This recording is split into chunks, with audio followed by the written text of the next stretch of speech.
Good morning, everyone. My name is Michael Patton, and I'm an instructor at UW Oshkosh and the Chief Technologist for Green IT Solutions. I'd like to welcome you this morning to our Amplify Oshkosh Watch IT webinar, Keeping an Eye on Your Digital Technology. Before we get started, I'd like to tell you a little bit more about Amplify Oshkosh. Amplify Oshkosh is a program of the Oshkosh Chamber of Commerce. It is a community-driven grassroots initiative designed to increase awareness of IT and digital technology within business, education, and private and public sectors. The Amplify Oshkosh Consortium is comprised of leaders from all sectors, and over a 6-year history, Amplify has engaged with over 1,000 distinct individuals with its programming and events. We have grown from a group of passionate individuals, businesses, educational entities that have embraced promoting digital technology and careers. At this time, we would like to thank the sponsors of today's event, Change Management, Smart IS, and our media sponsor, Insight. We appreciate their ongoing support. Before we get too far, we would also like to thank the businesses and organizations who've made a commitment to Amplify Oshkosh and support our activities on an annual basis. These businesses and organizations have made the extra financial commitment to support Amplify and everything we are collectively working to achieve. Their support is greatly appreciated, and we encourage you to join in and help support Amplify in the future. If you're interested, please contact Rob Clayman at the Oshkosh Chamber, and he can tell you more. So a specific thank you to our platinum sponsors, Oshkosh Corporation, the Oshkosh Area School District, and Smart IS. Thank you to our gold sponsors, Bank First, Fox Valley Technical College, and Stellar Blue Technologies, and our silver sponsor, Change Management.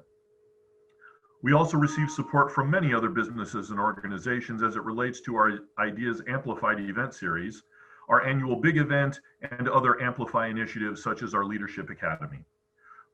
Since 2014, we have received support from over 50 different organizations, and we are grateful to all of them. Just some administrative things about this particular webinar before we get started. There are many possible windows that can open up in Zoom, and we would like for you to get the best out of this experience. So let's explain a little bit about what's going on. In the main Zoom window, if you hold your mouse over it, you should start seeing a little toolbar that shows up either in the middle or along the bottom. That will be primarily from where you can control your experience here. We are recording this particular event, so be aware that things that you type or say will be recorded. In that toolbar, you can click on the participants button to bring up a window showing all of the participants and panelists in our webinar. There is a Q&A button that will allow you to submit questions, as well as a chat button. I will be monitoring the chat throughout the various presentations, and as questions come up, I have been given permission by our speaker to interrupt him as appropriate with those questions.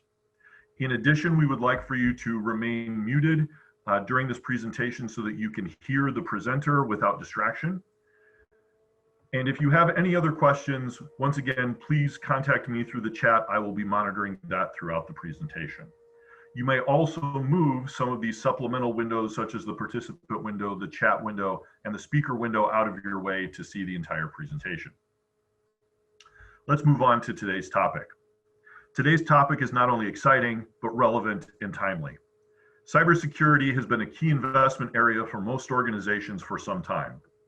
According to Cybercrime Magazine, the global cybersecurity market was worth $3.5 billion in year 2004.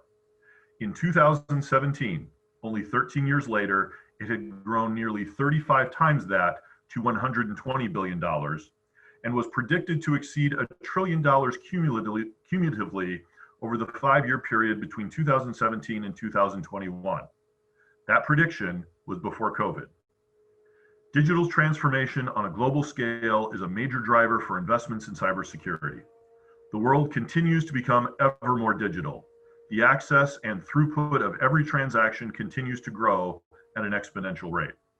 It is critical for all organizations to open their digital doors to their consumers in a safe and secure manner, no different than they would in physical security at their facilities. Whereas many organizations had prepared multi-year plans to fully implement their digital strategies, the coronavirus and COVID-19 is forcing them to accelerate these plans. Hence, the role of cybersecurity within these organizations has become even more important. The current environment has also created new opportunities for cyber criminals. Deloitte's Cyber Intelligence Center reports that they have observed a spike in phishing attacks, malware, spam, and ransomware attacks as attackers are using the challenges of COVID-19 as bait to impersonate brands and thereby misleading employees and customers. This will likely result in more infected personal computers and phones. Not only are businesses being targeted, end users who download COVID-19 related applications are also being tricked into downloading ransomware disguised as legitimate applications. Today, we are fortunate to have a number of leaders from our area and the state of Wisconsin who will share their experiences and expertise about cybersecurity issues and how we can keep our businesses, organizations, and families safe. I would now like to introduce our keynote speaker, Byron Franz. Byron is a special agent of the FBI and has worked in national security matters for over 23 years. He currently serves on the FBI Milwaukee's Cyber Squad, where one of his responsibilities is to raise awareness of cyber and insider threats to businesses, academia, and state and local governments. He is FBI certified to conduct cyber investigations and rated as proficient to work counterintelligence investigations by the U.S. intelligence community. He holds a BA in Russian and a law degree, both from UW-Madison. Byron, welcome and thanks for joining us today. Hey, I appreciate being here. Can you hear me? Mike, I gotta tell you, that voice of yours, you're like exactly the voice I wish I had. I mean, if I presented with that kind of alacrity, I would love it, but I don't have it. So you have to deal with me. Next time I'm gonna have Mike do my presentation. I mean that, he's a really good speaker. I appreciate being here. Oshkosh, you're in the Appleton area, you guys are where it's at. I mean, you were ground zero for the United States and what we build, whether it's Oshkosh Corporation building the Joint Light Tactical Vehicle and other military vehicles for our wonderful U.S. military. Going north, we've got Fincantieri Marinette Marine making the new Constellation class frigate for the U.S. Navy, along with the Littoral Combat Ship. You go south, you got SC Johnson making literally every product under your sink, Ziploc, Windex, all that stuff. Fiserv in Brookfield, it's actually the fountainhead of most of the U.S. Financial system. People don't really realize that. Rockwell Automation making the stuff that makes machines go. You go west, you got Epic Systems software out in Verona. I bet everybody here listening to this who is presenting here, you got your medical information on Epic Systems software. So all these things, Wisconsin. We are the center of a lot of the tech universe, believe it or not. And our opponents and criminals are trying to steal what we make. So it's the biggest mistake you can have is thinking, oh, I'm not important enough. If you're in business and you have something and you're successful, somebody's going to try to take it from you. And so that's what I want to talk about. And make no mistakes, someone is going to try to take what you have. Taking little steps to protect yourself are important. And first off, I want to say absolutely it's important, if anything else, that if you have the opportunity to incorporate MFA, multi-factor authentication, in virtually anything you do. MFA is something you know, something you are, and something you have. You want to have at least two of those things. Something you know is a password. Doesn't matter how many passwords you got, it's still one-factor authentication. You want to have something else like biometrics, a thumb swipe on your phone. That is another factor of authentication. Retina scan, voice imprint. You can also have a changing token, which many companies incorporate. RSA, and I'm not endorsing any specific product or service, but I'm using them as examples. RSA and other providers of multi-factor authentication services, they have a changing token every one minute. Criminals have a difficult time breaching a device or a business in that 60-minute time frame. So having those two things will save your digital life. And you have to remember that your digital life, there are two lives. You get your physical world, you lock your doors and windows at night, hopefully, but there's another set of doors and windows, your cyber doors and cyber windows. People are trying to see into your cyber soul. So incorporating simple things every day are important.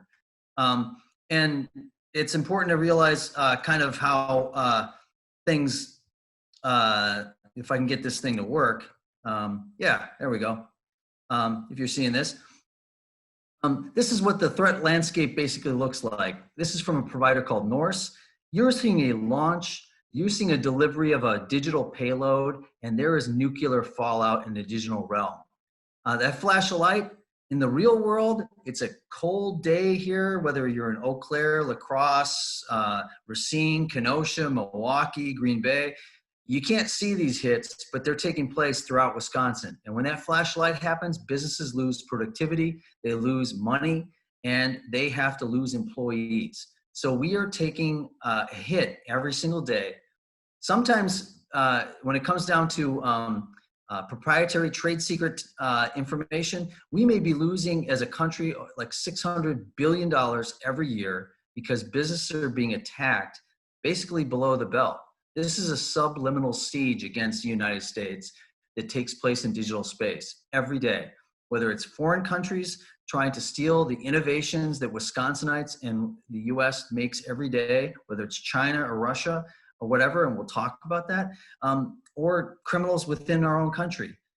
They're trying to leverage COVID and other things to try to attack you. So realizing this is the threat landscape and these things are real is very important. And who's doing it? Well, it's important to realize that no nation has friends, only their interests, as Charles de Gaulle from France said. Business' war is an axiom out there. And war is being perpetuated on the soft underbelly of the United States because we're really good about building MRAPs and M1A2 Abrams main battle tanks and all that stuff. Heck, I got an M4 I can clear the house with. But the fact is, none of those things will protect us against this digital attack. And we have to realize that they realize our weakness. We have to get better in protecting our digital underbelly. And who's doing it? Well, China, until a few years ago at least, was up to 90% of all threat of trade secret or economic espionage cases that the FBI was working. But we have to remember, probably the best hackers out there are emanating from Russia. Continually, we are seeing attacks from them, often related to people called Cozy or Energetic Bear, and they're called by companies like CrowdStrike and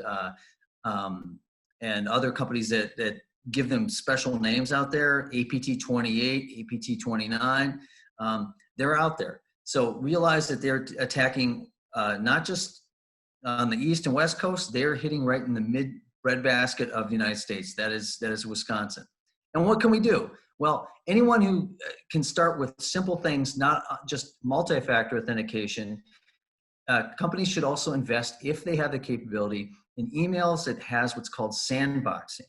There are services out there that basically, when you get an email attachment sent to you, this is segregated. You know how you got the Super Bowl and whatever, there's a time lag there. Why? Because there may be a wardrobe malfunction or someone swears. So the editors have a chance to cut that. Well, that's the same thing that happens when you are working a business and somebody sends you that resume or another Excel or other spreadsheet that businesses have to look at all day long. Well, you have to realize that sandboxing email, companies such as Proofpoint and others provide services where you can actually, they segregate it and they subject that attachment to a scan prior to delivery. And it's never perfect.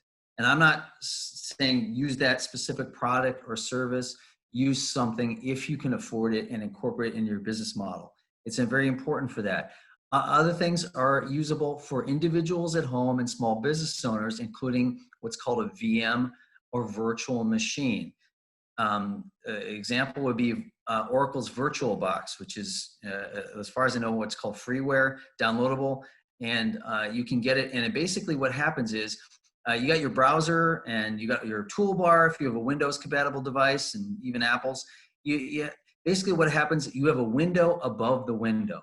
In the middle of your screen, you can peruse the internet, load things on this virtual machine, and once you hit on and click on, cannot readily infect your hard drive. That's because it's stuck in a virtual box. That's exactly what we're talking about. So choose to use stuff like that. Invest in a VPN, a virtual private network. There are lots of providers. There are free providers out there. There are others out there, examples such as NordVPN and others that provide services. This allows you to go dark, because without this, say you're in a Wi-Fi experience in a hotel, with simple, easy downloadable tools such as Wireshark, you can actually see the packets, which is data, transiting inside the hotel, utilizing these readily available tools where I can scan and find out who's operating in there and try to see in the clear your passwords being used and the data transiting you. So it's important that businesses and individuals invest in VPNs.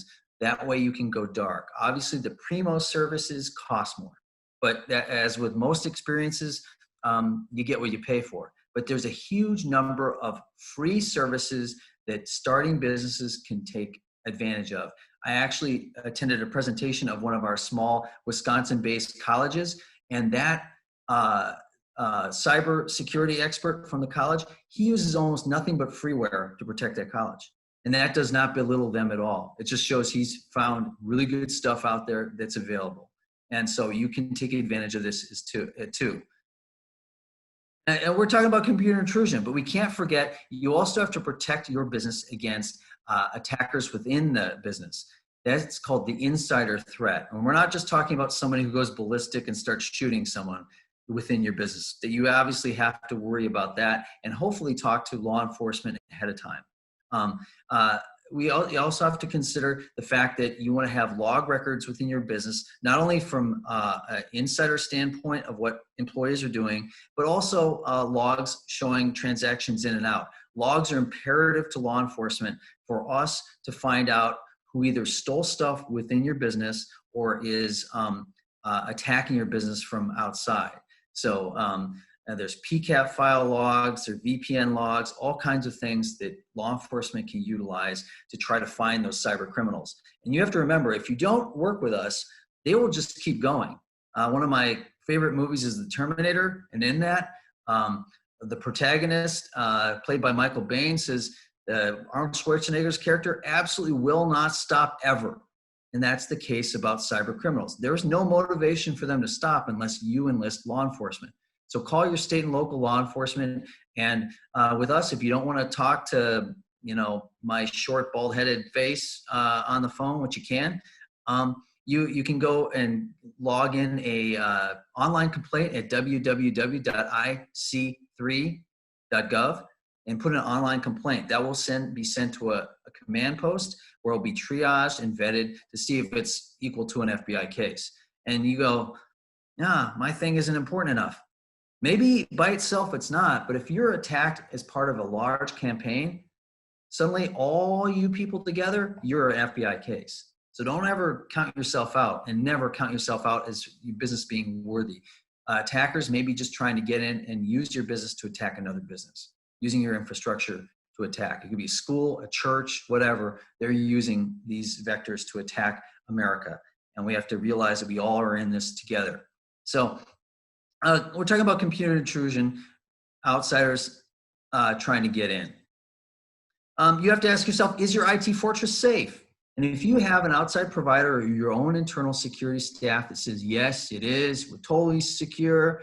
I've heard this a couple times and we've laughed about this. There's no such thing as perfect security, but there is a reasonable level of security you want to have. Lawsuits, when it comes to negligence, work on what's called the reasonableness of the reasonable actor, or a duty of due care befitting a reasonable person.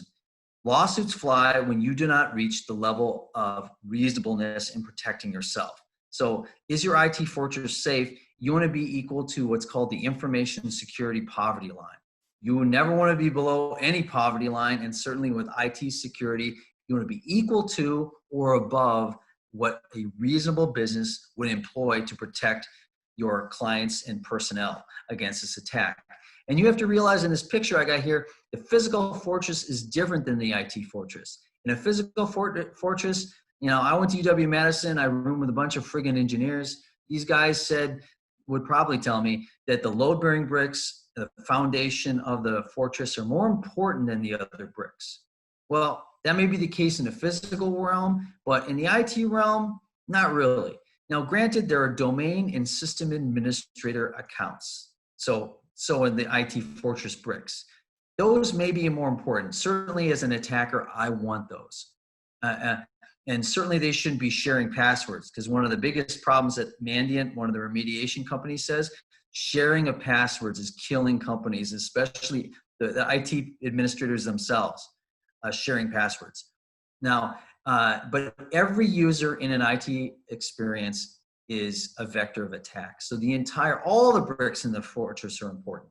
And you want to do as well as you can to protect all users so that they can protect your company. They all should get the Riot Act. They all should be subjected to what's called phish testing. I'm sure that everybody's familiar with it, but that's either a free service or your own service that you enlist from outside or whatever, where somebody sends a fake email posing as an attacker to see if you fall it. In the FBI, we do this all the time ourselves. And you get read the Riot Act digitally if you fail. So did you report this fake email? That's one of the big things. You should quietly delete it. You're not helping the organization. You should also provide, companies should also provide the ability for someone to report these things safely to an IT system administrator or security person. So if you're getting attacked. So digital fortress is important. And remember, like I said, they're advanced threats and they prey upon Wisconsinites all the time. And we call these APTs, advanced persistent threats. These are state-supported actors that are constantly attacking the United States, whether it's China, Russia, Iran, North Korea, and others. They are either trying to hurt us or take what we have to better their military or their economic engines. And believe me, this has a cumulative effect on our ability in the world stage. So we have to work together. And remember, the FBI doesn't have a big cyber wall in front of you here in Oshkosh or Appleton or anywhere else we're talking here. You are the wall. You are protecting America. So think about it. U.S. industry is basically protecting itself.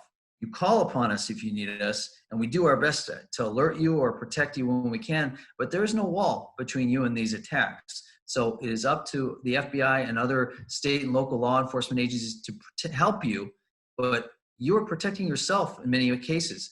And who is running utilities? Private companies. The bellwether of everything in the United States, electricity.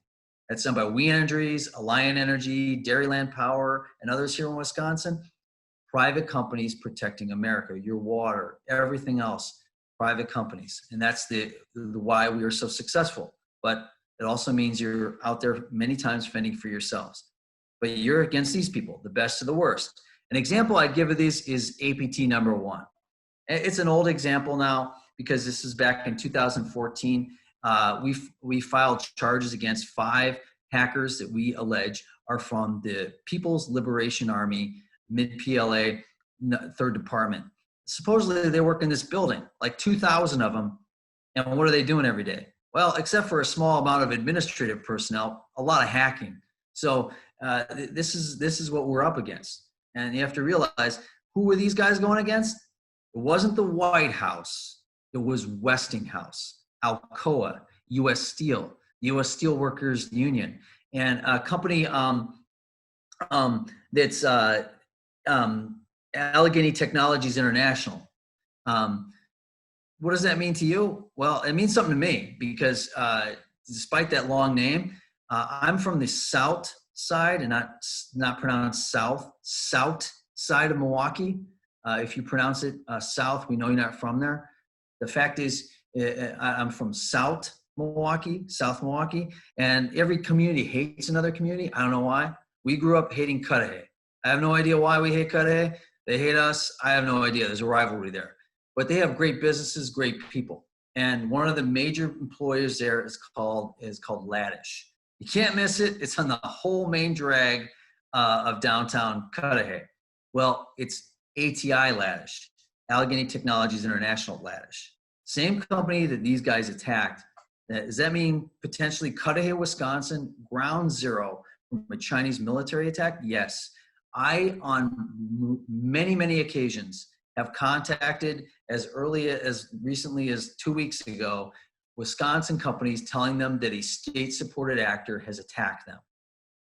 And this happens all the time. We get notified by the NSA and other people that, hey, Wisconsin company X is under siege. So realize these people are out there and you are maybe against some of these people. So employing reasonable protections is important, and relying on many of the consultants and things that are available in the Oshkosh and the surrounding areas of Wisconsin. Who are you going to call forensically to help you? It's important to realize that you may want to consider insurance, cyber insurance. There's cyber security insurance available out there. It pays for costs of the examination, the forensics, and the remediation.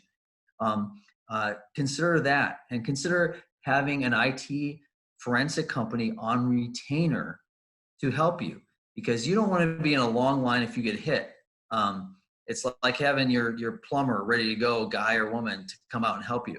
So you want to have your cyber plumber available at 24/7 to protect yourself if you have a cyber leak, so to speak. So you can invest in already breaking bread and meeting the local community IT professionals that can come and help you. So what were the first things you did? How did you start hacking me? I quickly found your Squarespace blog and had an idea. Basically what I did was created a bogus Squarespace site and sent an email to you, a phish asking you to go to this website, run this certificate installer. And I did it because I'm an idiot. So once you ran that, it gave me access to your computer, and I created several fake pop-ups that looked like system pop-ups that would ask you for your credentials. You didn't even have to have my passwords. No, you gave them to me. I gave them to you. Yeah. So I stole your 1Password keychain. And 1Password is where I store all my other passwords. So effectively by... And your social security number and your Amex stuff and all your stock trading and bank information. I can send email to everyone in this room as you. I am you right now, if I wanted to be. If my evilness is working correctly, it should actually be taking pictures of your desktop and pictures through your webcam every 2 minutes. And I have been watching you for about 2 days now. In coffee shops, at your mom's house, on a plane. Here's your editing stuff. There's you like. Oh my God, so this is literally every 2 minutes. Through my webcam. Yeah, through this guy. How badly could you have messed up my life? I could have made you homeless. I could have made you homeless and penniless. How? How would you make me homeless? Like, I have control of your digital life in its entirety. I have all your credentials. I have all your access to all your financial information, all your work information, all your personal information. I can pay people with your bank account or your Amex account. I am you. I can fully impersonate. Like, the only thing I couldn't doctor would be like your fingerprints. This is like as bad as it gets. It's ridiculous. Yeah, it's bad. Yeah, and you gotta say that the guy has everything that a IT professional needs to show his credibility. He's got the ponytail and the goatee right away. You know automatically what he says has got godlike experience behind it. Especially if you see one of these guys showing up at a business forum or something, and their laptop has like a Punisher symbol or other things on it, all kinds of stickers on it. You know he's a cyber professional. Aside from that kind of joking around, the fact is that these things are, what he says is real, and stealing legitimate credentials is pretty much the way to go. The forums, companies, and I talked about companies without Wisconsin that are successful and under attack. We are also have Menards and Kohl's based here in Wisconsin, and these companies often have professionals searching what's called the dark web, looking for credentials that they provide, whether it's US Bank or others, looking to see if their stuff is being sold out there. You want to know whether or not your stuff is being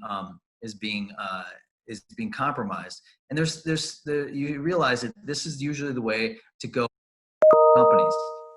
So what they often do is attack you through your email, and that's why it's important for getting in and utilizing multi-factor authentication for an employee or an individual getting in to their home account or their work account is using two factors of getting in, because routinely what we do see in the FBI is what we call BEC, business email compromises. What does that mean? That means that somebody is sending a wire transfer from your business. This happens literally every friggin' day here in Wisconsin. And it's not stopping. It's actually, if anything, accelerating all the time. We are seeing hundreds of thousands and millions of dollars on a daily basis going out because people do not have adequate protections on whether they are legitimate wire transfers. First off, your credentials. If someone is got a hash, which is a password, basically can get in your account. Thing is, if you have multi-factor authentication, it's very hard to use that password that I got on an online forum. So even though I bought your password, I still can't get in without that second factor. Another thing is incorporating in your business some kind of confirmation from a boss or somebody else that a large level of transfer is outbound, is legitimate. I don't care if it's calling the person and getting a secondary level of a text to a phone saying, hey, did you authorize this $100,000? That would save companies all the time. But they are authorizing things just on email. And this is a problem that has a solution, but so far we haven't achieved it. So I think it's important for people to take that extra time, extra few moments to make sure that something is a legitimate transaction. So stealing those and little things that last video I showed, the webcam. I have a little patch that I put on this webcam when I'm not using it from a provider called FireEye, and it costs nothing. It was free from a trade show, but it stops my webcam from being utilized. So we have to realize these things are out there. Little things to protect us incrementally are important. So the number one way that we usually get attacked and lose our credentials is phishing or spear phishing. Phishing is mass distributed pain. That is a email that's sent out to a large swath of people, usually posing as a financial institution or a delivery of a package to you or something where you're interacting. And if you don't expect it, then you shouldn't believe it's legitimate. And if you think it's from your bank, you should log into your bank separately and don't click on the link that's provided to you. Shaking the hand that is offered you in cyberspace without you wanting it to be offered is almost always a mistake. Do not shake a hand that is offered you in cyberspace. It's just not a good idea. Verify that it is a legitimate offer of friendship before you shake it or do anything like that. So, and usually this affects, like we see elderly all the time being preyed upon with a nest egg that they've amassed through a long experience of work, hard work, stolen under them because somebody starts a conversation with them with Facebook or another means, or sends a fish to them and they click on something and they download an attack application onto their system. And it realized that all these things are out there and there are things we can do about it. First off, we realize that attachments or links are being sent out. This is how ransomware and other things gets on your computer.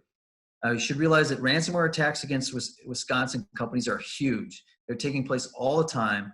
And you have the advantage of if you get hit, that you have these IT companies that can try to help you forensically locally, but you can also contact state and local law enforcement. If you call the FBI here in Wisconsin, you drive the train, the bus, the car, whatever you want to call it. If you don't want a case initiated, we don't run amok with your information. However, we will provide your remediating company or your IT professionals with access to, we usually have cases on these people. Whatever ransomware you're hit up, chances are we're investigating it somewhere in the United States. I will if I get notified, I'll put you in contact with whatever agent, he or she, that specializes in what you got hit with. It may not be, we're not going to clean up your company, but we can provide you with useful information to help you. And if it's rating of an FBI case, you may be folded into an investigation, and your information may be pivotal in us finally getting the pound of flesh from these bad guys for attacking you. Remember, they will not stop unless you enlist state, local, or federal law enforcement. But spear phishing is targeted attacks where they're using your large diaspora of social accounts you have out there. Anyone in a room, if I were to say 50% of the room, here's your online, your computers, attack the people across from you. You could find so much on the person you want, whether it's LinkedIn, because people are bragging about their access to this, that, and the other thing to make themselves sellable on the business stage. So you can find a lot about your victims. Facebook and other things out there are used to create a good targeting platform or profile of our victim. And then I send you something that's believable. I mean, I'll find out whether or not your kid's in mini-mite hockey, and I'll send you a schedule or something to you because you're expecting it from your coach, and I'm going to mimic your coach and stuff like that. So depending on the level of victim, whether it's a CEO, I can take that time. The question is, are you taking the time before you click on anything? And usually the thing is, if I send 100 targeted emails to a company with 100 individuals, it used to be that in a minute and 22 seconds, I get one person to click on it.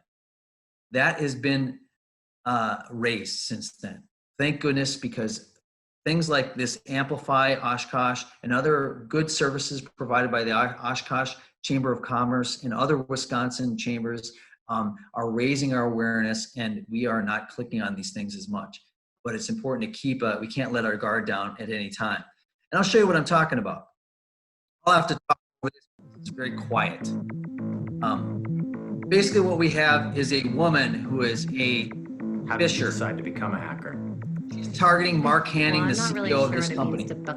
But he won't go at him directly. He's going to attack his wife who types really through her fast and social stays up media. all night writing code and cracking passwords. He's friending her. She's friending her. It's not me. I just spy on people and see what makes them click. It's not a bad job. Now I have a profile of my victim and his whole family. Mark Hanning, CEO of Qualicard, set to report earnings after their blockbuster IPO. All's fair in love and war and cyber attacks. So you consider this a job? I put a lot of work into this. I'm not lazy. It takes research. See, now to she's figure out what checking out and players, she's learn all examining about them, their families, sales their department. friends, what they care about. You have to understand the company's organization. I get a lot of my information from the sales department because they're always so quick and eager. They're hungry. Now she's going to set up and register a new They don't domain look at that the mimics details. the domain of I the do. company. Instead of Qualicard, it's Qualcard. And she's going to set up mimicking emails of the personnel Details in the matter. company, That's what but I'm at good at. Qualcard. It has to look completely believable. She It controls has to look this familiar. domain, remember? This is And where so research now is she's important. composing her It's attack, not some generic piece of posing as the spam. CEO. It's an email from their boss with their company signature. It's written in the voice of the boss. It's what it Using would say social if you engineering, read she it. has flavored it the same way he What would about write the this malware message. itself? How does that work? Somebody else out there already wrote all the code that does the actual attack. I'm just using it in the attachment. My skill is in my ability to get a bunch of people to click on that attachment. I always wonder what it's like when the whole thing unfolds. She just on fired the off her end, payload. when the And panic she sets humbles in. and destroys that company, and that guy and his family no longer have a source of income. And because she took the time to find out what is digestible. When a hacker goes, they are going to flavor the hamburger, the food that you like, the way that you will accept it, and fire it out and see if you'll take a bite of it. The question is, will you take a bite of something you don't know what's in it? Too often, we as Americans, we take a bite before we know exactly what's in the sandwich. And so we got to be careful in digital space. Mitigating this is important, and it's important to adhere to whatever your company IT folks are telling you. I tell no one anything different than what their IT people are already saying. The problem is they're not listening to their own IT teams. Listen to your IT teams. What they have to say is important. Passwords are important. I can say that 8-character passwords are easily crackable by lots of programs. 8 characters can be cracked easy. 16-character passwords or passphrases are very hard to crack in cyberspace at the present level of technology. So having a long level password with what's called entropy. That means when your IT person gives you a password and it doesn't make any friggin' sense, that's the best password you'll ever have. The moment you get it and change it to your dog's name, your kid's name, or the date of birth, or your marriage date, or whatever, you are screwing that thing up and making it attackable, because the attacker can look that crap up and look up your kid's name, the date of birth of you or somebody else. But you put that stuff in there, you are attackable. So you got to change that and make sure it's different per password. And there are also password management programs you can use, like LastPass and others, should you elect to go that route. But you're putting your eggs in someone else's basket. So mitigating is important. Red team your business, hiring an outside professional to send you those fake emails and raise your level of awareness against that. If you have a question of an email that's inbound, examine the extended header. In Outlook, this is like a 3-step process. When you get an email in, it is a synopsis. It is a to and a from. You want to see the extra information if you can. By clicking on it, you actually see the IP addresses that originated and maybe transited that email. You may see that it's not actually who you think it's from. And it's important. This data is available, but we're not looking at it. And do not enable macros. This is a cheat. If you get asked this question, I would not click on it. Do you want to enable macros? It's not a good idea in general, because if you do this as a default on your system, you're basically saying, hey, I don't have time. I don't want to be asked this question every single time. Whenever you get that pop-up that says, do not ask me this again, I would always almost say no. Why? Because you are taking yourself out of the loop. You are lowering your level of security because your computer is no longer going to ask you this question. Do you want to second guess this? Not a good idea in general. There's, obviously we want to be fast. We want to be good. There's perfect security and there's perfect laissez-faire. Neither is good. You want to come mid-range between being fast and secure.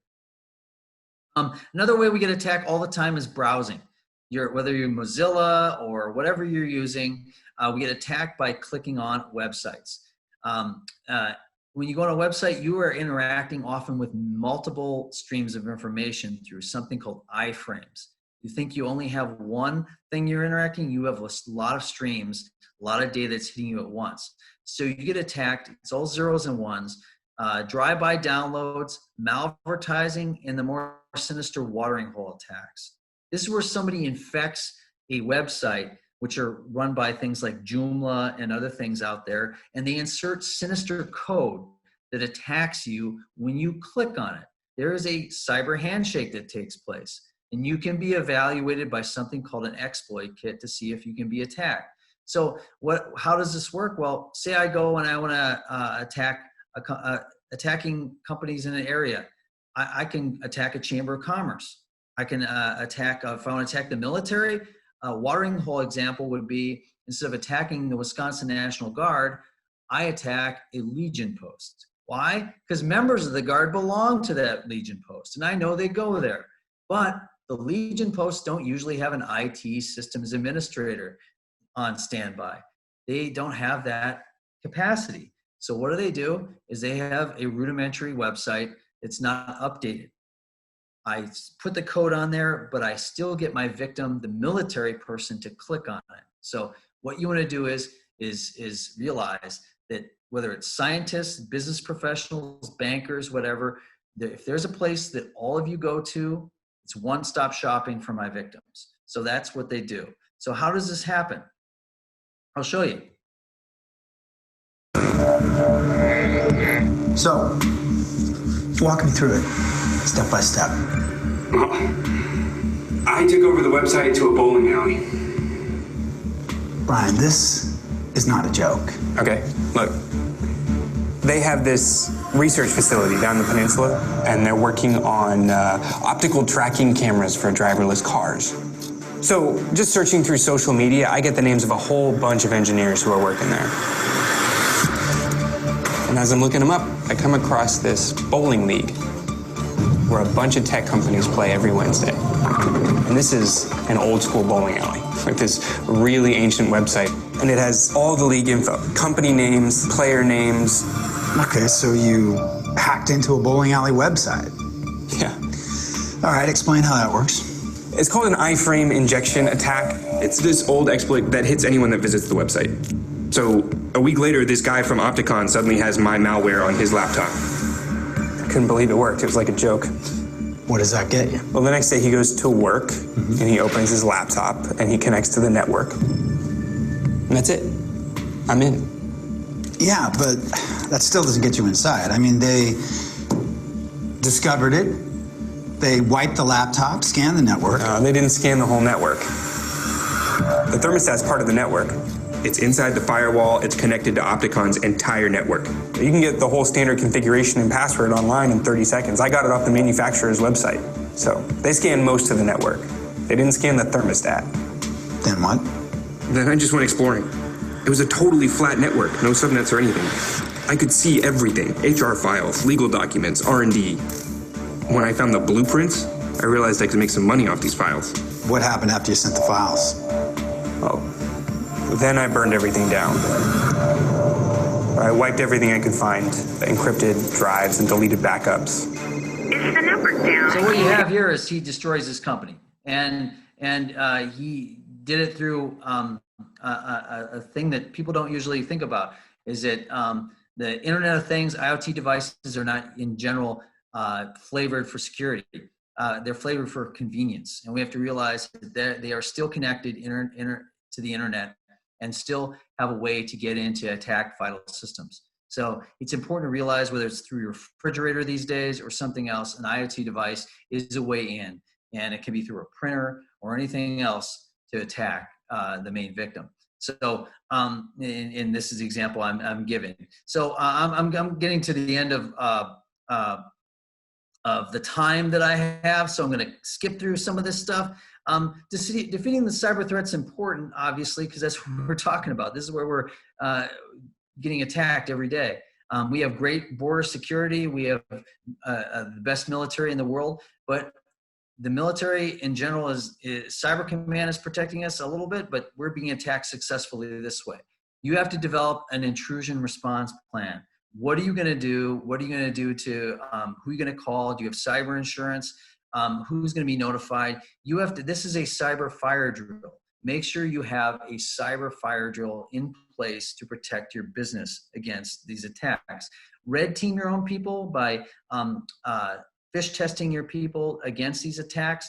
Make sure you're multi-factor authenticating everything, and definitely for wire transfers, you want to make sure that there's at least a financial multi-factor authentication for wire transfers. Don't trust one service or product to protect yourself. You want a layered approach, a defense in depth. This helps in whether you're protecting stuff in the military or in cyber defense. You want to make sure you have multiple layers of defense. Use stuff from NIST. That's the National Institute of Standards and Technology that's out there. NIST has something called the cybersecurity framework, which is incorporated in the cyber defense plans of most companies, and they have recommendations for virtually every type of cyber issue. It is free, it is available, it is definitely worth your while to incorporate and use. SANS, which is a high price but very good cyber defense educational service, private service, they have 20 critical security controls that they suggest everybody incorporate. Incorporate and utilize encryption, but remember there is a limit to encryption. If you're seeing it on your screen, it has been decrypted for your use. So if they are sharing your screen on stuff, they're obtaining that information. So there's always a limit to encryption, but that's the first thing your customers will ask. Was my data encrypted? Utilize complex passwords, at least 16 characters if you can, passphrases or apps like LastPass or other password management services. Institute application whitelisting and MFA. Limit administrator access and role-based access controls. You want to have the concept of least privilege incorporated in your business. Only what the employee needs for their role and nothing more. Also incorporate segmentation. You want to make sure that people from one area of the business can't move over and look at stuff on the other. This stops an attacker from being able to wipe out your whole business at once because they can't get in each enclave in your business. HR is usually segregated from others, but what about the rest? That's important. Have a strict lockout policy and monitor your logs. Have logs and make sure these logs are over 30 days. Anything that's limited to 30-day logs is pretty much useless for your forensic company or for us. Often I come to companies and I say, hey, you got hit 60 days ago, and they can't look that far back. They don't know what took place. That's bad. You want to change all default passwords for any product or service you get out of the box because the algorithm for generating these passwords is already well known.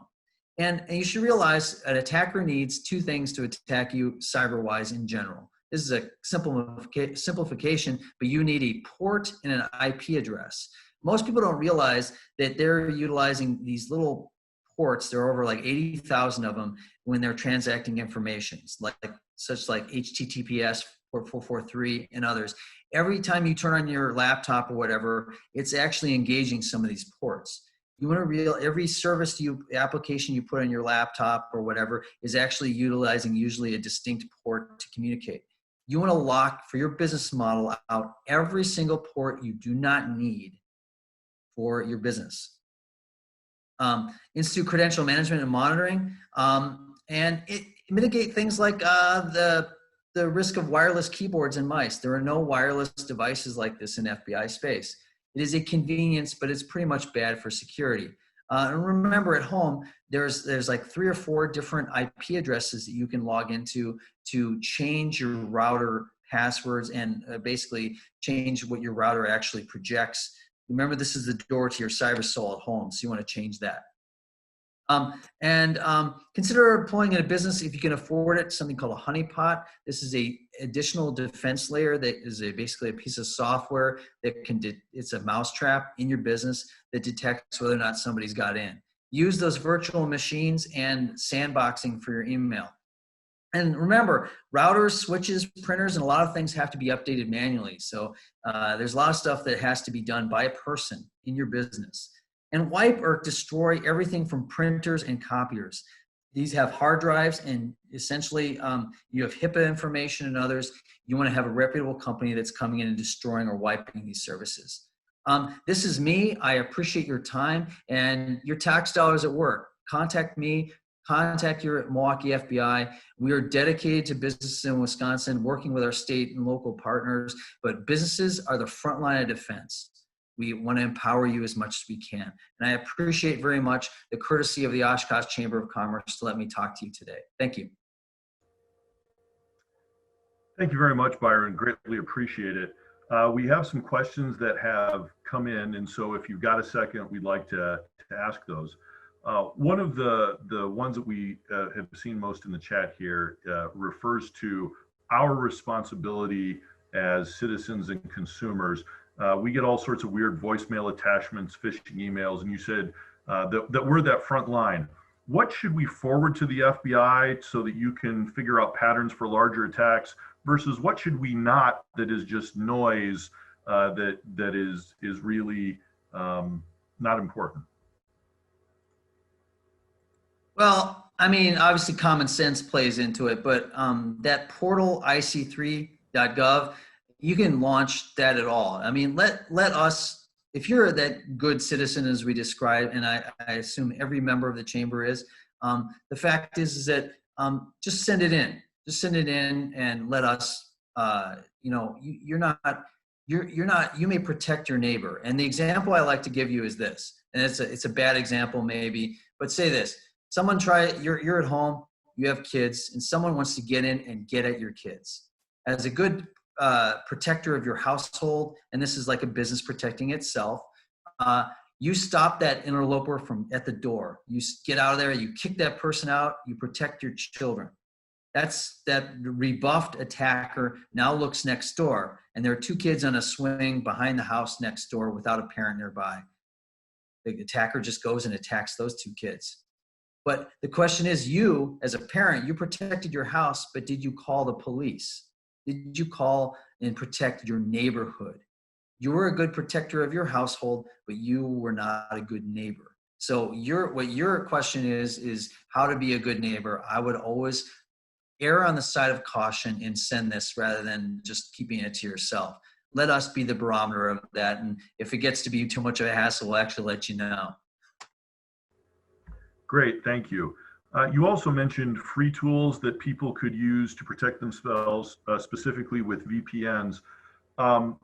Some of those free VPN tools can actually be gateways for hackers. How do you distinguish the good free tools from the bad free tools? Well, that's it. There's VPNs and virtual machines are rated every year. What I usually do is I go and just Google it. Everybody just bings it, Googles it, whatever.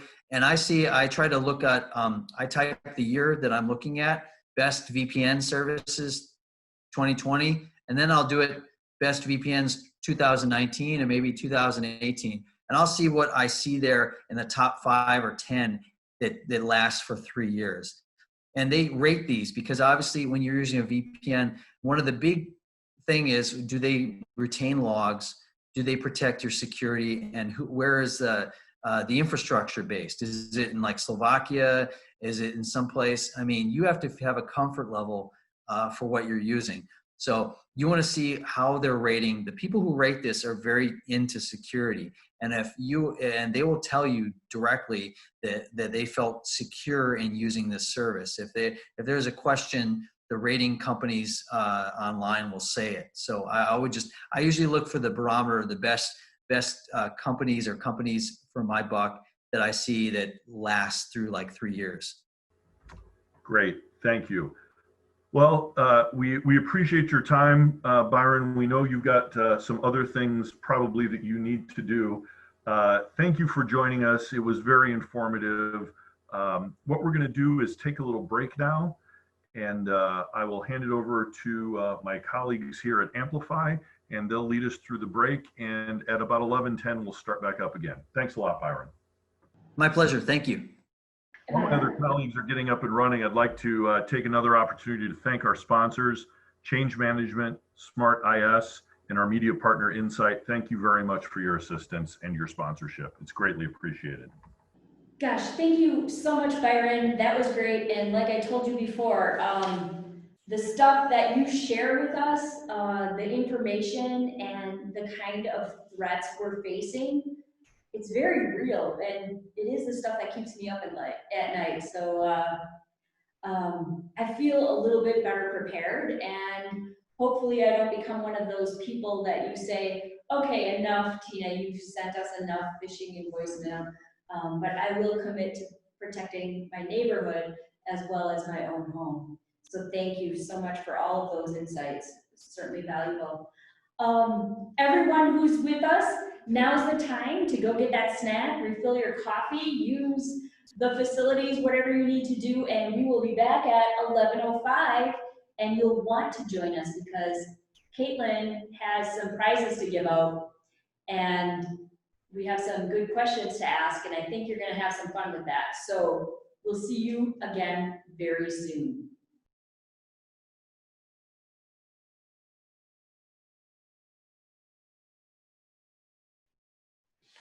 Hi everyone, we're back, and thank you for sticking with us. Thank you for joining in on our fun little break of trivia. What we're going to ask everyone to do is turn on your chat window.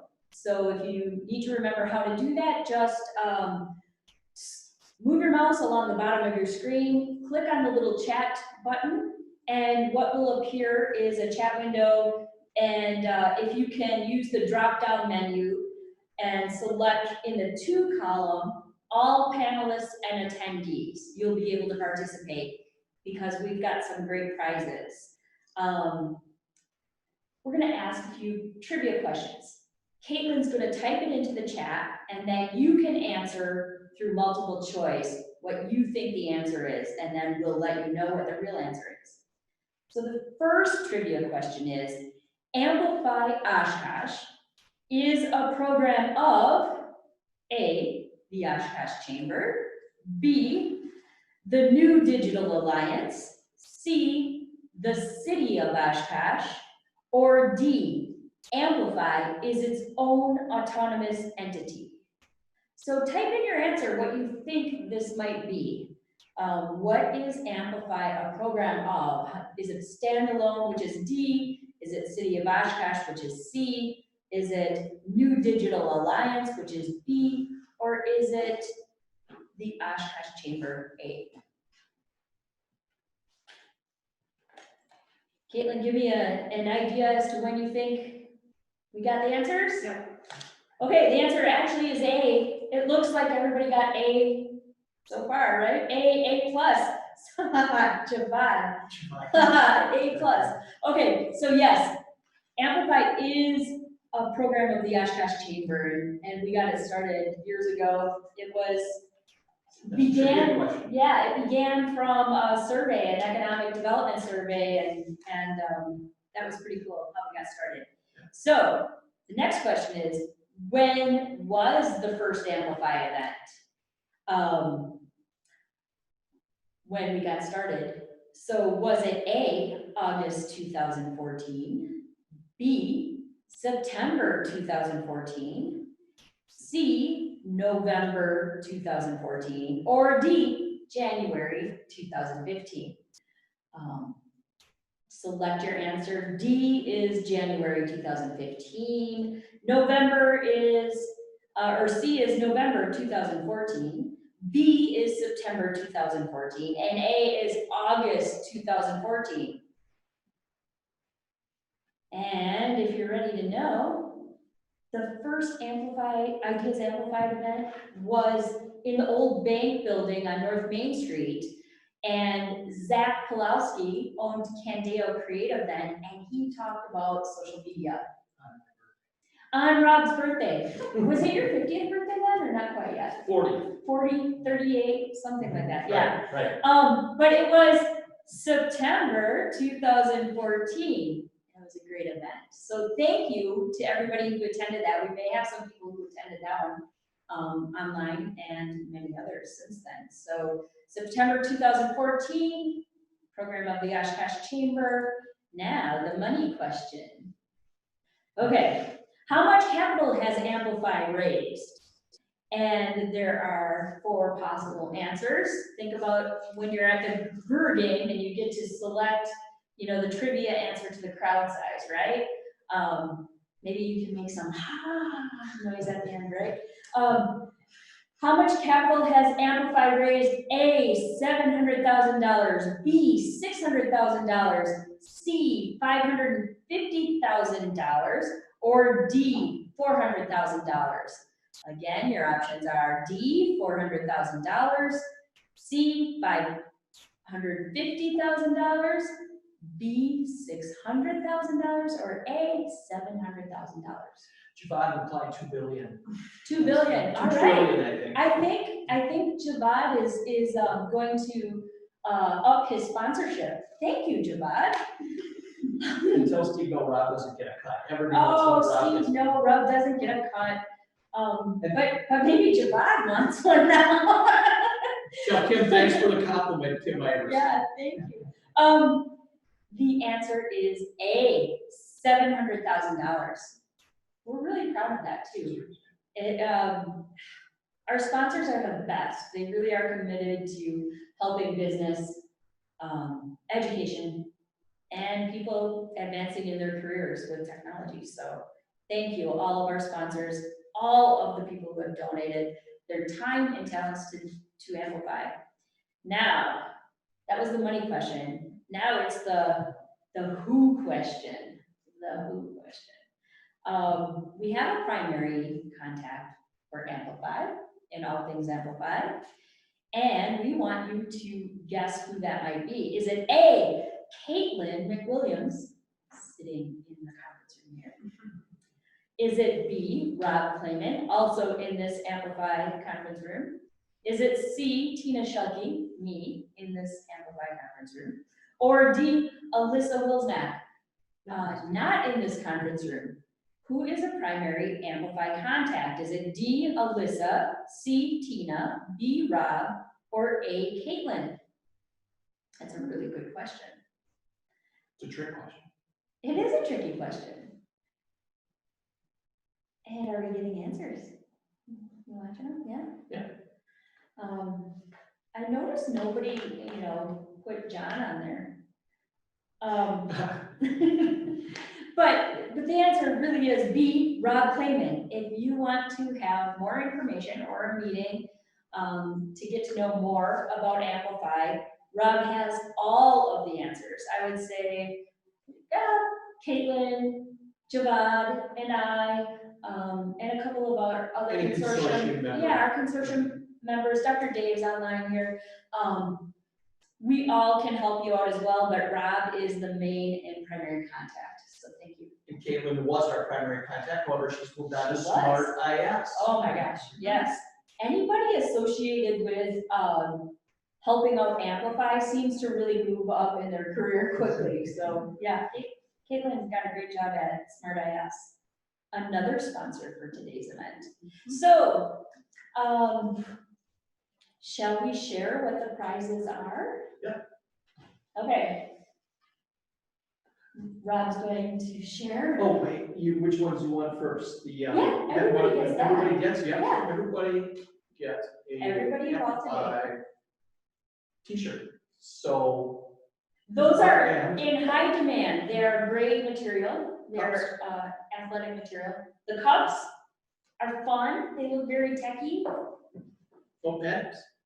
Yep. Smart IS. Smart IS, the analog version of keeping information with a nice little digital cover. And a little gift pouch from Change Management. Never Stop Conquering. You'll be surprised what's in there. It's valuable. So I'll just show you. Do you want to see? Do you know what's in there? I don't know what's in there. And these T-shirts are extremely popular. They're from our big event last year. We've got a lot of them yet, but we're asking folks that are online today, if you want this prize package, just stop into the chamber anytime, and we will have packages available for you. I don't know if you can see it here, but there is a Never Stop Conquering key or ring for your cell phone or iPad, something to help you hold it without hurting your fingers and wrists and getting arthritis. So it works great as a stand too. So if you're doing a video like we do with our Think About It Thursday series, you can prop up your little device, handheld device. Yeah, and we have a few more prizes, and maybe Mark can help us share. And we have a few more winners too. So this was, these winners were selected through participation in our trivia, but primarily through, pull the name out of the hat. And the first one is part of the package too. If you want to sign up for Change Management's newsletter, please do. You can sign up at neverstopconquering.com. Scroll to the bottom of our homepage and there's a place for you to enter your information. If you sign up today, we are going to send you a quick start change guide for leaders. 9 questions that every leader needs to ask themselves to lead a transformation. So everybody is qualified to get that, just sign up.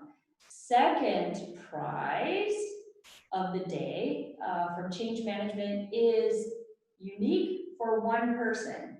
And this is an executive coaching session with one of Change Management's executive coaches. This is a 60 to 90 minute session, and the person who won this is Mark Salzer. So Mark, get in touch with me. You can chat me or send me your email. I think I have your contact information. Otherwise I can get it from Rob. But you won the executive coaching session, so let's get that scheduled. I look forward to hearing from you soon. And the third prize that we're giving away today is a Change Communications Team Workshop. And this is a 90 to 120 minute workshop that's super popular with our clients, and for up to 10 people.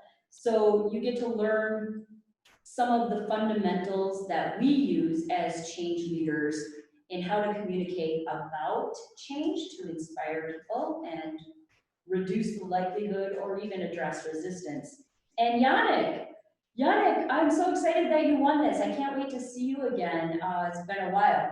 So Yannick, get in touch with me and let's schedule a team workshop for your company. I'm really excited that you guys won. I think it's gonna be a good time. So there we have it, the prizes in our intermission.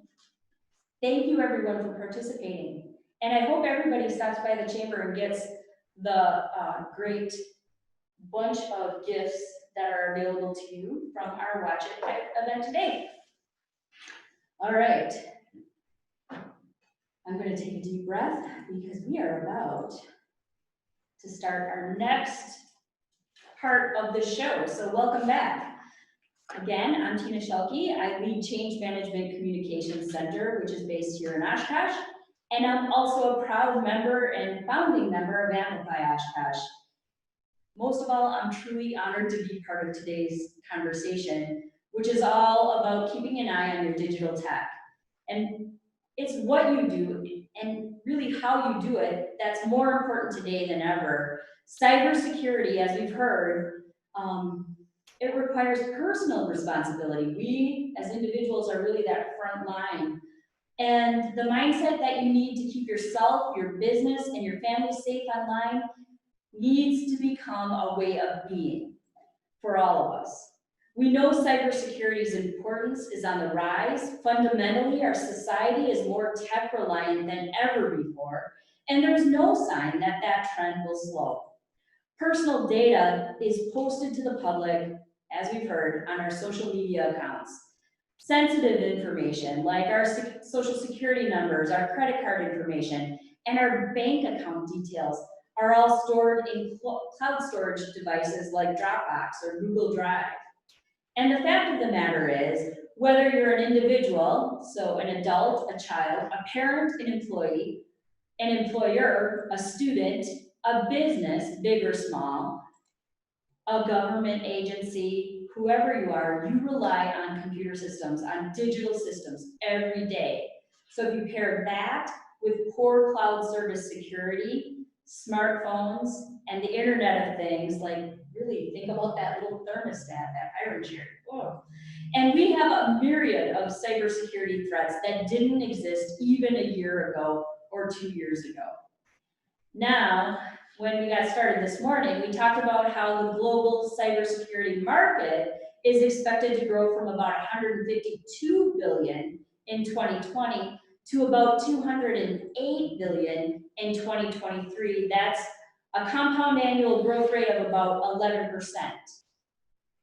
Key to know, North America was the largest region in the cybersecurity market in 2019, and I think we still are today and will likely be in the future. So we all have this heightened awareness, especially after listening to Special Agent Byron Franz about why we need to protect our digital tech. And he gave us a little bit of insight as to how that 20-some point list of how to protect ourselves online with all things digital.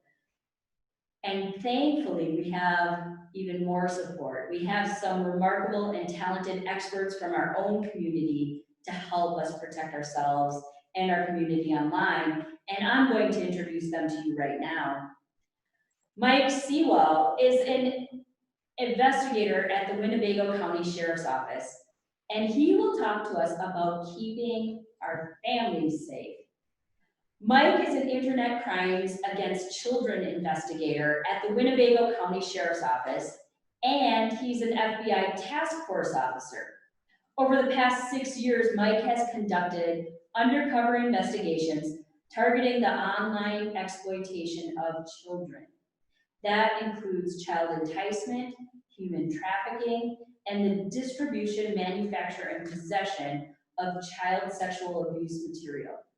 Mike currently serves on the FBI's Violent Crimes Against Children Unit as a task force officer, where their mission is to combat exploitation of children all over the world. It really started right here, and that effort really started right here in Winnebago County. This task force is currently involved in a large-scale international operation about the manufacture and distribution of child exploitation material. Mike deals primarily with crimes against children, but also works closely with detectives working on cases that involve really any digital technology. Mike is one of 3 investigators at the Sheriff's Office trained to use their forensic software to image electronics for evidence in all types of cases. So thank you, Mike. I'm also going to introduce the next couple, and then Mike will get to your presentation, okay? All right. Our second panelist is Matt Longmire. Matt is the Information Technology Officer at Bank First, and he will talk with us about securing your finances. Matt is a skilled information technology professional, and he serves as the Information Technology Officer at Bank First. Over the past 8 years, Matt co-created Bank First's cybersecurity strategy. He leads key information security initiatives, and he provides general oversight for the team of professionals who keep our financial information safe. Matt truly enjoys exploring. He explores new technology, the outdoors, golfing, and even today, Matt is joining us from an adventurous location abroad. He's highly credentialed in information technology management, networking, and security, along with an MBA. Matt is a graduate of the Bank Technology Management School from the Graduate School of Banking at the University of Wisconsin-Madison. And we have Jim Dubinsky. Jim is also one of our most important consortium members and sponsors of Amplify Oshkosh. We love working with Jim and everything he brings to our table. Jim is founder and managing director at Stellar Blue Technologies, and he'll talk with us about protecting our social media presence. Jim Dubinsky is the founder and managing director at Stellar Blue Technology, and he combines his passion for technology with his corporate management experience, and he created an innovative virtual company that has sprouted several divisions. Jim is the kind of leader who recognizes and encourages creativity in each member of the Stellar Blue team. So, here is how this is going to work. Each of our panelists is going to share a brief introduction of some of the most important work they do to address cybercrime. I have some questions for each of them, but most importantly, they're all here to answer your questions. So please use your chat feature to give us your questions. Caitlin, Rob, and I will monitor that chat, and we'll get your questions to Mike, Matt, and Jim. And again, thank you, Matt, Mike, and Jim, for being with us today. I am so grateful you said yes to this big ask from Amplify Oshkosh. Mike, are you ready to get started and helping us keep safe online and ways we can help protect our children with you? I'm all set. Thanks for having me. Can you hear me okay? You sound great. Thank you. All good. Awesome. Well, again, thank you for having me this morning. It's an honor and privilege to get to sit down and talk and be a part of this presentation. Learned a lot this morning. So I'm just going to go a little bit over some of the stuff that I do as an investigator and as a task force officer with the FBI, working internet crimes against children. So as you had mentioned, a lot of my work involves proactive undercover investigations. So typically in law enforcement, we're very reactionary. A crime occurs, we get called, we come deal with the crime. When it comes to internet crimes against children, we have kind of a unique setup where we can actually be proactive and try to stop crimes from happening before they even have a chance, right? So that involves me posing undercover as either a child or as an adult with a child, or as posing as someone that's interested in child sexual abuse material online. And I'll get more into that a little bit later on as I keep talking about those investigations. Another thing we do is we follow up with what are called cyber tips. So all of our platforms out there, social media platforms and websites, they do some of their own policing. So whether through some intricate algorithms that can identify different videos and images that are out there that are being shared, or if they have someone with, actually sitting in a seat monitoring their platform, they produce cyber tips. Those go to the National Center of Missing and Exploited Children, which get funneled out to all the different states throughout the country in the Department of Justice, and all of them that get assigned to Winnebago County eventually make their way to my desk where I follow up with that. Another aspect of what we do is what we're doing right here. So I thoroughly enjoy going out into the community, whether it's our high schools, different businesses throughout our area, or other law enforcement. I go do training for internet safety, as well as training other law enforcement how to do and to conduct undercover operations. And that's throughout the United States. I do that. So one of the big things that we have going on right now, as you mentioned earlier, is we have a very large scale international undercover operation. So at this point, we are looking at almost 2,500 suspects throughout the world. We have 100 plus arrests, and we've rescued 30 children now, ages ranging from mere infants all the way up to 9 years old. And this is all since January. So as of January 2020, we've identified almost 3,000 or so suspects that are distributing or manufacturing child sexual abuse material. So it's been a crazy ride since January, but that has kind of led to me joining the FBI task force, which our partnership and our reach and our resources has really had an impact on a lot of different people throughout the world. Some as far away as Romania, the UK, and here all 50 states are represented in this investigation. So it's been quite the experience. And it's an investigation that I don't see an end to anytime soon. Okay. Thank you, Mike. One of the questions that I have for you is, what can we do as businesses and as parents, as educators, people who interact with children or have children in our own communities? What's the number one thing we can do to really protect them? What do we need to be aware of and make sure we do? Sure. So I get that question just about everywhere I go, every single time. And it's simple. It's know what your kids are using, whether they're on their smartphones or their computers. Do yourself a favor and do some research and figure out some of the inner workings of Snapchat. Figure out why people are using TikTok. What are the messaging features in Instagram? A lot of times especially when I meet with parents locally, they just don't have an understanding of all the new applications that are coming out. They hear about it. They might see, pop-up ads on their computer about it, but they don't truly understand how it's made and the different features that are involved. I mean, still to this day, I run into parents that don't know that Snapchat, those pictures disappear, right? That they go away once they're sent off.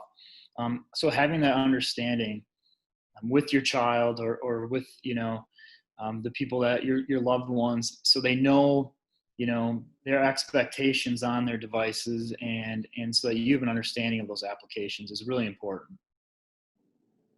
Thank you. What's the most common way that cyber criminals use? Like, what's their likely process, or how does it look, sound, and feel when they are really taking advantage of a kid? Yeah, right. And so I'm in a unique position. So I work as an undercover and I pretend to be a 13 or 14-year-old girl or boy. So I am directly exposed to all of their tactics and the psychology behind what they're trying to accomplish. And we call it the grooming process, right? So a lot of times they exploit a child's, early development when it comes to trust, when it comes to responsibility, when it comes to love even. So when I'm posing as a child, I can see all those steps being taken, whether it's, flattering me, trying to make me feel loved, maybe taking a parental role in my life, or even sending gifts. I mean, there's so many different ways that these people that are out there trying to exploit children, all the tactics that they use, but it all comes down to the grooming process, and it's gaining that trust with the child. And unfortunately, typically by the end of that grooming process, they run that child's frame of mind by fear, right? So they get them to trust in them, and then all of a sudden it is, now I'm in total control. Now, if you don't listen to what I have to say, I'm going to tell everybody on your friends list on Facebook or Instagram. I'm going to contact your parents. I'm going to tell the school what you did. And then they run that child by fear. And so that's one of the main points that I typically tell, kids that, I have to talk to if they've sent out a photo or something. I say, once you send something like that out, you lose complete control of it. You lose control. That is no longer your picture. It's no longer personal to you. It is now on the internet, and it is now for everybody to see and for everybody to share. And that's something that I think, like, as a perspective, a lot of kids don't understand that. They think that it's simply, being silly or having fun or flirting, when the reality of it is that picture is gone, and now you have no control over it, and it can make its way into anybody's hands. We often hear about children falling victim. As a parent, what can you tell your child? What's the best way to really inform your child what to look out for? Like, it's so insidious. Sure. And, I've got a son who my wife and I are hemming and hawing whether to get him a phone or not, which God bless his soul and my daughter's soul, because I do what I do, and their devices are going to be scrutinized pretty heavily. But the conversation that I would have is just, know who you're talking to. I mean, there's been a lot of talk today about, accepting emails and clicking on links, and people taking advantage of you as far as that's concerned. The problem with children is that they haven't developed those parts in their brains yet to truly problem solve and decision make, right? So part of what I tell parents and some of the strategies that I'm going to use too as a parent is, I'm going to talk to them about, if you don't know who they are, you can't, you can't talk to them, right? We're going to have really strict rules about, chat features even on some of the devices and games that my children play. And, just having that understanding with them specifically, to know who they're talking to, and to, help them realize that the reality of things is you really never know who you're talking to online. You never know. And I prove that every single day with the arrests that we make in our task force, because I sure as heck don't look like a 14-year-old girl, but I've convinced hundreds and hundreds, sometimes thousands of people that I am. So that's a lesson in and of itself, right? So. Thank you. Is there a skill, like what's the number one skill that you can work with your kid, your child, to make them more resilient? I would say it's honesty. Like, I'm trying to instill, at least in my children, to be honest and have that open line of communication, for if they do feel uncomfortable with the conversation that's happening, that they can come to me and have the understanding that they're not in trouble, that these situations come up all the time. But it's a matter of having that, self-awareness, that they can understand that, yeah, this isn't right, and this doesn't feel good, and I'm not sure what to do, but I have someone that I can talk to. So every presentation I do to the high schools and middle schools and in community events, I give out my number because I say, if you ever have a situation where you feel uncomfortable, now you know a person that isn't your mom or dad, that isn't your teacher, that isn't a regular police officer. I mean, I don't wear a uniform, I never have.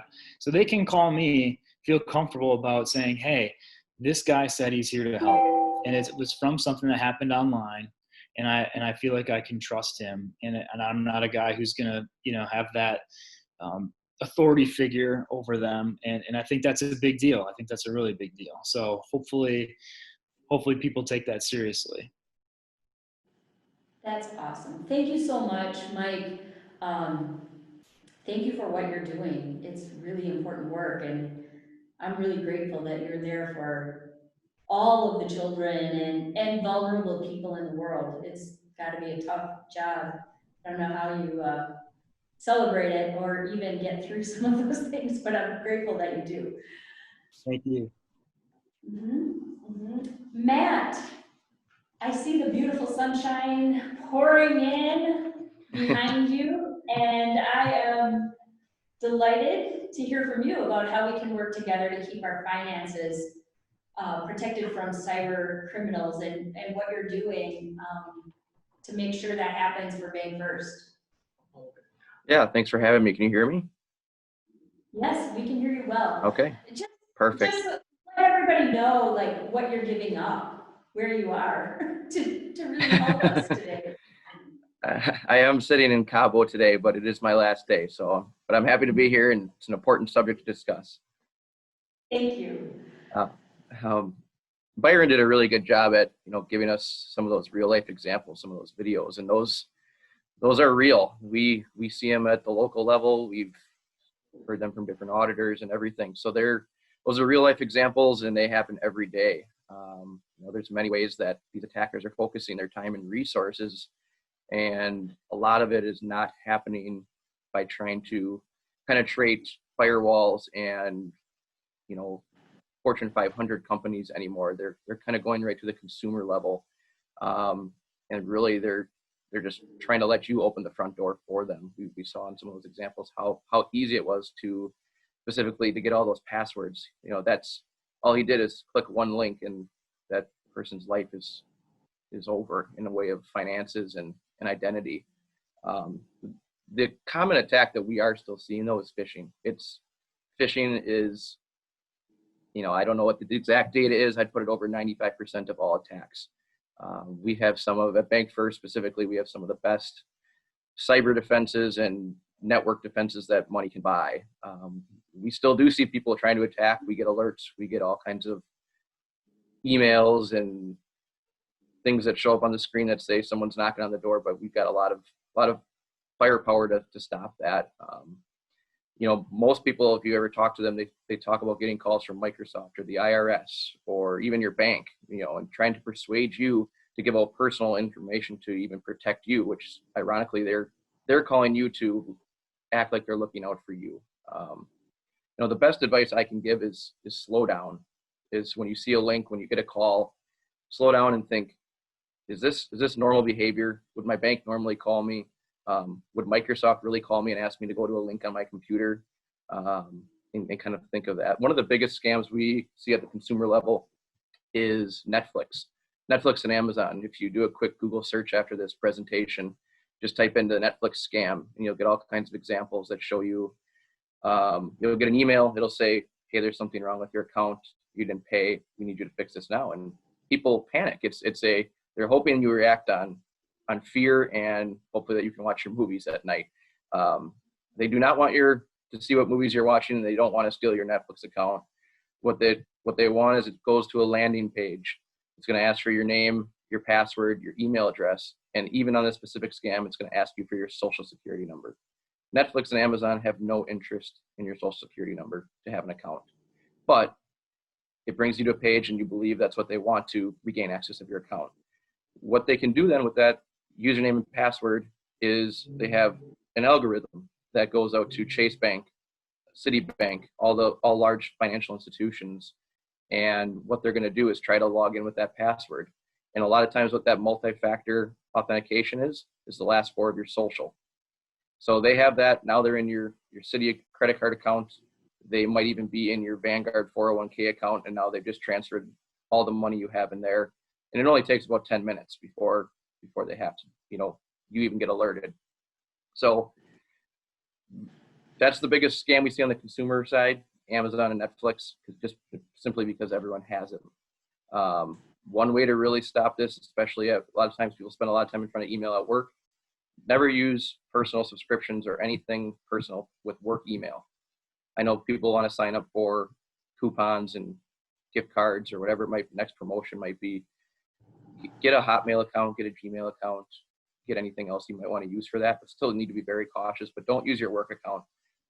We see a lot of people using their LinkedIn accounts specifically at, different companies at Bank First WI, for example. Don't use that. If you ever leave the company, you're never going to be able to get into that account again. So that's a big thing we see a lot of times is make sure you're going through and see what emails you're getting on a normal basis at work. Are these personal or are they business related? And kind of, if you do have a lot of personal coming into the business related email, start trying to find a way to funnel that out. From a specific thing, something to get in good habits, I check my bank account every morning, no matter where I am, no matter what I'm doing. It's just part of my normal routine. I get to work, I look at my bank account, make sure that everything looks okay. Even if I have a question about a check, I might text my wife and just say, did you write that check? So that's an important thing to do. Log into your credit cards, log into your investment accounts. When you're online shopping, a lot of times in Google Chrome, you're going to get an alert in the upper right-hand corner. Do you want to save this credit card or debit card for future use? Don't do that. That's just storing that in somewhere where it doesn't need to be. So those are easy things to do. Just checking your accounts, asking questions, call your bank if you're concerned. Really pick up the phone if you have any doubt. Look at the number online. Even if you get a call and you're a little weary, hang up the phone, call the bank right back. Call your local branch, call the main office, and see if you get that same person. A lot of times you will not get that person. From a password standpoint, going back to the Netflix scam, humans by nature want to use this. They want convenience. They want to use the same username and password for all of their accounts, just because it's easy to remember. I have personally seen places where people take a Post-it note and put their password on their laptop. Now, while it might seem harmless, it's kind of silly. So longer passwords, the better. I think Byron mentioned about an 8-character password. I just had a firm in 2 weeks ago that showed we actually set up a fake 8 password. He had me create the password. It was 8 characters, and he showed me how fast he could crack it. I then had him try to hack my account, which is over 20 characters long, and his software tool said it would take over 2 years to crack. So longer the better. Use sentences. Awesome. Any other questions from? Well, Matt, I have a question. So with the pandemic and all of the activity with business banking and also personal lines, what have you seen? Have there been specific crimes or attempts to take advantage of your institution or your customers because of the pandemic, maybe the PPP loans or different scams? What have you been seeing? Fraud is still on the rise, and it hasn't gone down. There are still, it really depends what communities you're in. There's still a lot of people that are willing to go to the branch and risk getting caught using fake checks. We've seen the number of online banking logins almost double for the last couple months. Our lobbies are closed, so more people are logging in more frequently, trying to do banking that way. A lot of people that normally wouldn't have wanted to use online banking, so that have kind of adapted to that. And it kind of goes back, always just getting that habit every day, every other day, logging into your account and checking on it. A lot of times the bank really doesn't know if you made that purchase. We do have tools in the bank that looks for those differences, and we do alert customers all the time and reach out to them to see if that was them. But their COVID is being used, PPP is being used to try to use that vector to entice people to give information out. Okay, thank you. What are you doing at Bank First for your customers to help protect them? Like, are there different applications you use that help them be safer? Is there, I know you designed your cybersecurity policies. Did you have some principles in mind when you did that? That's really two questions, but one, what specifically do you use to help your customers? And then two, what principles did you use to establish your policies? Yeah, we try to put on a lot of customer events at times, either centered towards consumer or the businesses.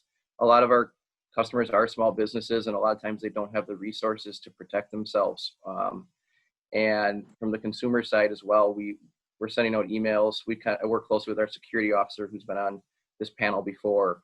And we have a lot of information that if your customer goes out, and I believe it's Tuesday tip or Wednesday tip, and kind of different things that go out and how to protect yourselves and just kind of stay safe overall in the whole banking world. Thank you. So when you needed to create the policies and come up with your cybersecurity strategy, what principles did you use to design the solutions and policies that Bank First embraced? So phishing is still one of our biggest, I kind of said before, I put it over 95%. And with that, we really take that to heart internally too. You can ask any of the employees at Bank First how many times they get emails that are fake from the IT department. We've scared a lot of our employees. Our employees are constantly getting better at. We use a platform called KnowBe4. It's a pretty cheap product. It's great to use. You get really good reports, and we select current events. We used to actually do it quarterly and generate reports off that. We've see this as a major threat, and we've been now doing it. It's completely ongoing. It happens 365 days a year, and people are constantly getting emails. And if they do get emails, if they do click on an email that's from us, we do want to train them. So they do have to complete a training. We want them to be honest about, that they clicked on it. The one thing I would recommend to tell, if you're an IT professional or someone that's maintaining the IT at your business, to encourage employees to come forward. There's a lot of shaming sometimes that go along with this KnowBe4 training, where people don't want to admit that they've clicked on something. The problem is a lot of small businesses or in large businesses that if someone has made an error or has given out information that they think might be fraudulent, they sometimes are scared of being fired. So create a good environment that allows those employees to come forward and say, I think I might have messed up. Can you help me look into this? I think that's a huge thing. That is a huge thing. Thank you so much, Matt, for your insights and expertise and sharing those good tips. I think we'll all be a little bit more diligent in how we approach our financial data online. Okay, Jim, are you ready to share what you have about how we can protect ourselves on social media? Because that is something I think where everybody is spending some time, and businesses are too. So you've seen a lot. That's a big part of your company. Yeah, we manage a lot of that. And Tina, before I get into that, I want to just mention a little bit, the presentations before me are spot on. I think Brian hit on so many key points that are really important to keep yourself secure. We host over 1,000 websites. So for us, it is multi-level security. One password really doesn't work. It's multiple levels. Starts with the code of the website. You've got to have your code fresh. If you're using plugins or some off-brand code, you've got to keep that stuff really current, or have a company that can monitor that, so you don't create those holes in your website that can be broached. We also use something called Cloudflare, which monitors your website, and it's kind of a force field. So if you get a DDoS attack, somebody that just constantly hits your contact us so much that it shuts down your website, we put another level over your website that deflects those type of attacks. And then of course the SSL. Everybody needs an SSL on your websites right now, secure socket layer. And that's an encryption level that also is a really nice defense. So if somebody's trying to attack you and sees you have an SSL, more than likely they're going to head the other way because they can't break that subscription. So those, again, Byron hit on a really bunch of good points there that I wanted to just put a little emphasis on. Multi-facet passwords. Now, the other thing, Tina, you had mentioned to me about is social media, and well, that's a tough question because being secure on social media nowadays, I don't know if that exists. And when you told me that, I was like, well, how am I going to approach this? So I don't know how many people in the last couple of weeks have watched The Social Dilemma on Netflix, because that really does a deep dive. It's a scary documentary, but it really does outline what's going on in the social world. And the social world used to be, it still is fun. I mean, you can share pictures with your aunt and your grandma and your mom, and that's the cool part of social media. But nowadays, it's the IPOs, it's the dollars, it's the advertising that's behind that has really distorted the security of who you are on the internet. I mean, I saw Byron earlier showing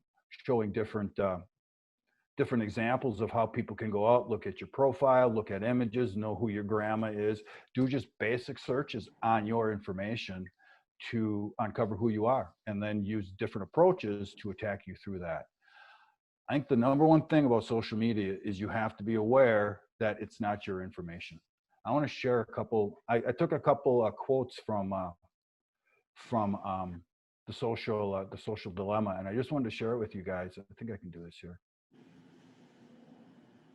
You see that, Tina? I think you can. Perfect. Yes. This is really what it comes down to. Social media is using our knowledge to make money for themselves. We are actually being used to make money.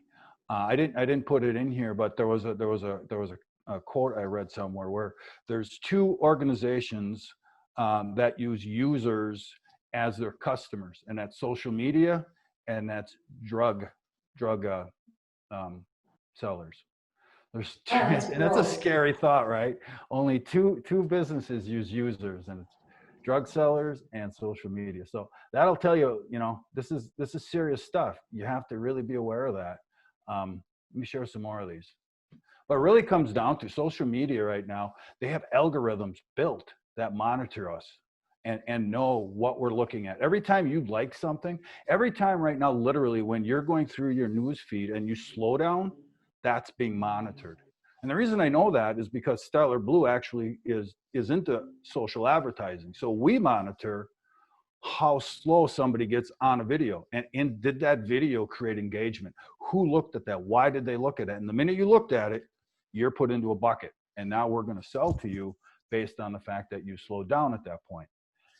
And that's, the advertising piece is fine. I mean, there's this overview of as life moves on, we want to see the products that we want to buy in front of us. So as I'm sure we've all experienced, if you go to a shoe store, look at some shoes, pretty soon all that information's following you. But that's those algorithms that are working out on the internet to figure out who you are. I mean, it really is. It isn't as much as securing yourself nowadays as being aware of what's all going on around it and how people are using what you have. And I think, to me, that's the best way to secure yourself, is knowledge. Knowledge is power. What you like, what you slow down on really makes a difference. I think we heard in the last couple months, especially, how the political viewpoints have really been swayed inside of social media. And that's because if you like something, you're put in that bucket. And the more you like it, the more of that information you see. Well, eventually you're going to see all political pieces from one side, and all your neighbors could be seeing something from the other. And that's where we're seeing a lot of that separation in our democracy, unfortunately, because of these algorithms that are reading who we are and what they think we should see, and then just inundate us with what they think that is. So be aware of that. I think that to me is you know, when I talk to people and I'm in presentation, it isn't about protecting yourself anymore. We're out there. Unfortunately, you have an internet persona. Know what that is. Something interesting I like to do, I know I heard a little while ago, check your passwords or check your bank account every day. I like to go out on Google and put my name in there and see what people see when they type in my name, because that's important to me to know. Where are people finding me? If a bad guy needs to find me and he goes out to Google and puts my name in, where's his first approach going to be? Stuff like that. Just that knowledge that that can help you protect yourself and your family and your kids. So I don't know if that helps, Tina, but to me is the number one topic is the knowledge to protect yourself. It's really not about securing it anymore. That information out there is very attainable. Yeah, it's kind of like what Mike said, right? Any picture we put out there, it's out there for anyone. Oh, absolutely. Absolutely. Want. Everything you like. Every time you like an event on a social platform, every time you open up a story, you're in a bucket. Somebody is analytically tracking you and an algorithm saying, give them more of that, give them more of that. And pretty soon you're caught up in all that. Like a drug. That's terrible. It's so It is. creepy.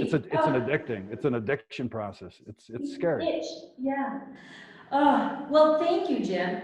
Sure. You certainly have given us all a lot to think about and ways we can be more aware of how our information is being used and our activities. So I think that in and of itself is very, very valuable. You helped us step up to that plate and see things clearer. Oh, we do have a question too for you. Jim, so regarding, you know, Facebook and Twitter and those sorts of things, if you know, liking and not liking, aside from literally going off the grid with Facebook and Twitter, what do you recommend how people interact if you don't want that type of interaction and that type of risk? You know, if you just want it for the family pictures and all that, what are you to do? What are you to do? Is there any solution at this point, or are you just kind of stuck in kind of that model of, you know, you're there and you're at risk no matter what? Yeah, I mean, basically you're at risk. If you're going to use those platforms, if you have to log in, figure somebody's going to see your information. If you can create a VPN or something, some platform for yourself that you can protect behind a server in your office or something, that to me would be the most secure way to go. Keep yourself more isolated, get away from the big social platforms, get yourself a VPN, get your family engaged in those type of things. I think would be, and there's a lot of complications to that. Of course, you got to be a geek, you got to know how to set up the VPNs and things like that. But to me, that would be a positive versus continuing to use social media and think that nobody else is going to see it, because they will, and they'll use it. Thank you. Thank you. Sure. Sure. Tough stuff, but it's how we do it. Yeah, it is what it is. No. Yeah. Thanks again to everyone. Byron, Mike, Matt, Jim, we really appreciate your time and sharing what you know and do to help keep us safe online. We're all watching our digital tech. And thank you to everyone who attended. At this time, we're going to promote our future events, including the virtual Amplify Coffee Clutch, December 10th at 10 a.m. And take a look at our website too. The Coffee Clutch in December is going to be about how to advance your career in a virtual world. And our amplifyoshkosh.com website will keep you up to date with all the activities. That's it, we're good. I think that's Thanks it. to our sponsors. I'd like to thank our sponsors again, Oh, Change yes. Management, Smart IS, and Insight that helped sponsor this event today, and of course our annual sponsors of Amplify Oshkosh. Yeah, really appreciate all of you. If you have any questions, get in touch with Rob. He's the Amplify contact. Absolutely. Have a great weekend, Hi. everybody. Enjoy your weekend. Stay warm.